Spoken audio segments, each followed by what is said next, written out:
애초에 경제적 자유를 얻을 수 있다는 생각 자체가 모순이고 경제적 자유는 빨리 이룰 수 없다는 생각이 드시나요? 열심히 일한다고 부자 되기 쉽지 않은 시대입니다.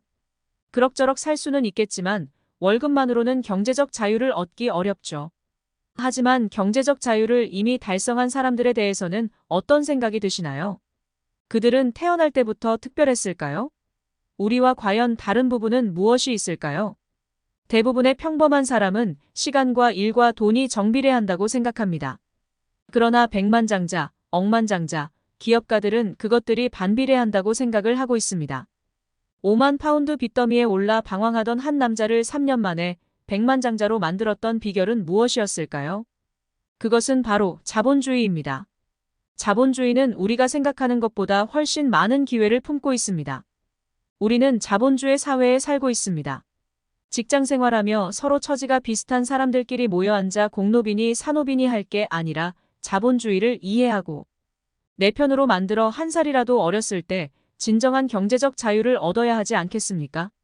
자본주의를 욕할 것이 아니라 그 자본주의를 내 편으로 만들어 끊임없는 노동과 희생만 할 것이 아니라 최소한의 노력과 시간으로 우리의 자본을 증식시켜야 하지 않을까요?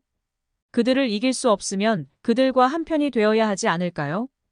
자본주의 시스템 하에서는 누군가는 주인이 되고 누군가는 노예와 같은 삶을 살아갑니다.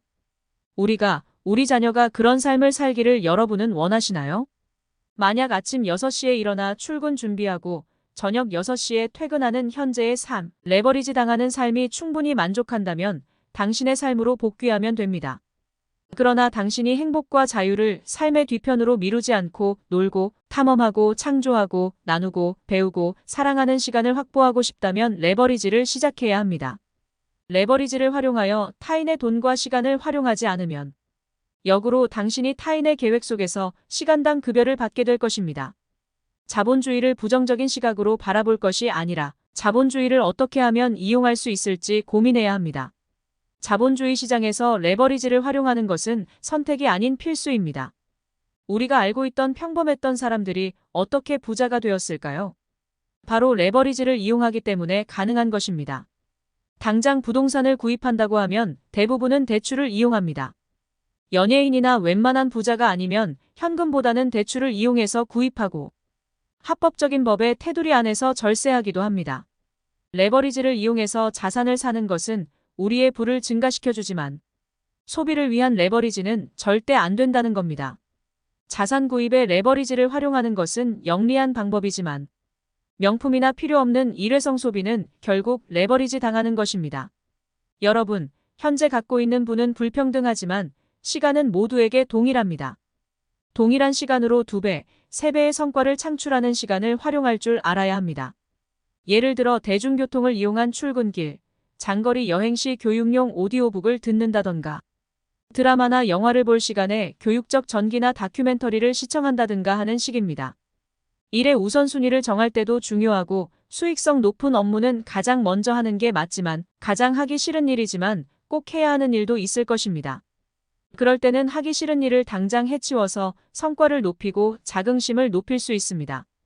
그렇게 함으로써 업무에 단련도 되고 남은 하루를 마음 편하게 보낼 수 있었던 경험은 누구라도 있을 것입니다. 중요한 건 레버리지가 가능하려면 우선 자신의 가치나 비전, 목표부터 정확하게 알아야 합니다. 자신의 삶의 목적이 무엇인지, 단순히 돈을 벌기 위한 삶인 것인지, 아니면 명확한 목표와 비전이 올바르게 설정되어 있는지요. 또한 월 단위 또는 반기, 1년 단위로 주기적인 점검하고 올바른 방향으로 잘 가고 있는지에 대한 피드백도 필요합니다. 레버리지는 결국 자유라는 핵심 목표를 추구하는 것입니다. 우리가 하는 모든 일은 동등하지 않습니다. 성과를 내는 일에만 집중하고 중요하지 않은 일은 최대한 미루거나 위임합니다. 위임을 제대로 하지 못하는 이유는 위임과 스스로 해야 할 일에 대한 기준이 없고 위임한 사람에 대해 자신만큼 일을 못할 것이라는 생각이 들어서일 겁니다. 우리가 겪는 문제들은 사실 우리보다 먼저 경제적 자유를 달성한 선배들이 겪어본 문제여서 굳이 내가 머리 싸매고 고군분투해가며 문제를 해결하기보단 그냥 답지를 꺼내보면 된다고 합니다. 즉, 그 답지는 책입니다. 90%가 책에 답이 있고 나머지 10%로도 책을 보다 보면 능력치가 올라가 저절로 해결할 수 있다고 합니다. 시간을 레버리지해서 하나라도 더 배우는 데에 시간을 투자하고 일에 대한 레버리지로 성과에 중요한 영향을 끼치는 일을 제외하고 비용이 내 소득 창출보다 낮은 것은 위임하십시오. 지식에 대한 레버리지로 독서, 컨설팅, 모임 등을 통해서 앞서간 인생 선배나 전문가의 얘기를 들어 활용하십시오.